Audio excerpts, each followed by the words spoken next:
আসসালামু আলাইকুম। এই মুহূর্তে পাওয়া সবচেয়ে গুরুত্বপূর্ণ খবর। আর মাত্র কয়েক ঘন্টার অপেক্ষা, তারপরে শুরু হতে যাচ্ছে 2026 সালে দ্বিতীয় পূর্ণগ্রাস সূর্যগ্রহণ। জানা গেছে এই গ্রহণটি একটানা 4 ঘন্টা 24 মিনিট ধরে স্থায়ী হবে, যার প্রভাবে দিনের বেলাতে হঠাৎ নেমে আসবে রাতের মতো অন্ধকার, যে দৃশ্য দেখবে গোটা বিশ্ব। এমনই একটি মুহূর্তে সাক্ষী হতে চলেছে 2026 সাল।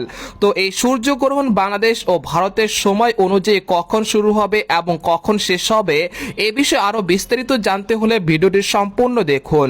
আর আপনি কোন জেলা থেকে খবরটি দেখছেন অবশ্যই কমেন্ট করে জানিয়ে দিবেন। আর সবার আগে সর্বপ্রথম সঠিক খবর জানতে আমাদের চ্যানেলটিকে সাবস্ক্রাইব করে রাখুন। এবার জেনে নিন এক নজরে। পূর্ণগ্রাস সূর্যগ্রহণ ঘটে যখন সূর্য, চাঁদ ও পৃথিবী একই সরলরেখায় নিখুঁতভাবে অবস্থান করে এবং চাঁদ সূর্যের চাকতিকে পুরোপুরি ঢেকে ফেলে। এর ফলে আকাশ ভোর বা গোধূলির মতো অন্ধকার হয়ে যায়। রোমাঞ্চকর এই মুহূর্তে সাক্ষী হতে যাচ্ছে বিশ্ব। আজ 12ই আগস্ট বুধবার আকাশে দেখা যাবে এক বিরল পূর্ণগ্রাস সূর্যগ্রহণ। এদিকে আজ 12ই আগস্ট 2026 আকাশে ঘুরতে যাচ্ছে বছরের অন্যতম উল্লেখযোগ্য পূর্ণগ্রাস সূর্যগ্রহণ। বাংলাদেশের সময় অনুযায়ী গ্রহণটি শুরু হবে 12ই আগস্ট রাত 9টা 34 মিনিটে।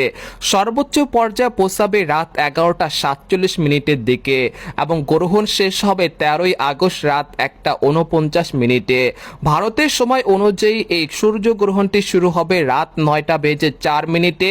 গ্রহণের মধ্য সময় রাত 11টা বেজে 17 মিনিট এবং গ্রহণের সমাপ্ত হবে রাত 1টা বেজে 28 মিনিটে।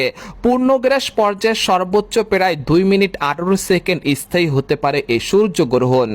তবে গুরুত্বপূর্ণ বিষয় হলো বাংলাদেশ ও ভারত থেকে এই সূর্যগ্রহণটি দেখা যাবে না, কারণ গ্রহণের সময় দুই দেশেই রাত থাকবে এবং সূর্য দিগন্তের নিচে অবস্থান করবে।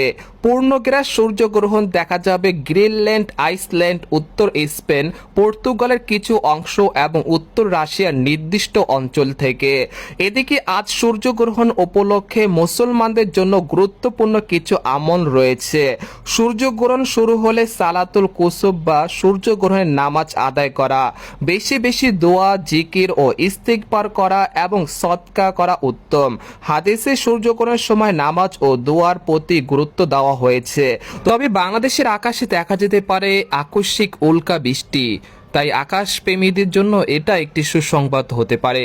আর আজকে দেশের আকাশ অনেকটা পরিষ্কার থাকতে পারে। আর বঙ্গোপসাগরে থাকা নিম্নচাপের কারণে দেশের উপকূলীয় অঞ্চলগুলোতে হালকা মাঝারি বা ভারী বৃষ্টিপাতের সম্ভাবনা রয়েছে। তো এই ছিল খবর। এরকম লেটেস্ট খবর জানতে আমাদের সাথেই থাকুন। ধন্যবাদ।